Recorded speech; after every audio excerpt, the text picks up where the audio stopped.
يا باكستان، لن ننسى وقوفك أخوتك في الدم، نور في طريقك الجزائر ترفع الأذان، ما بفضل الله وبفضلك والمجد للأمان في وحدتنا وقوتك.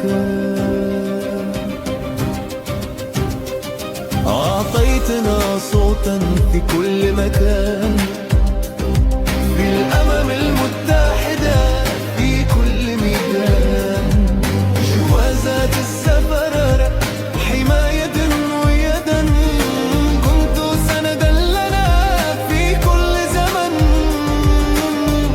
شكرا يا باكستان، لن ننسى وقوفك أخوتك في الدم، نور في طريقك الجزائر ترفع الأذان، ما بفضل الله وبفضلك والمجد للأمان في وحدتنا وقوتك.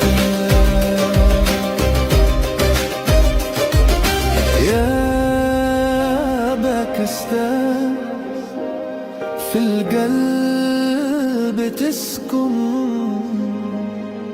مع الجزائر إخوتي لا تدفن، دم الشهداء يوحدنا وصوت الحق يجمعنا.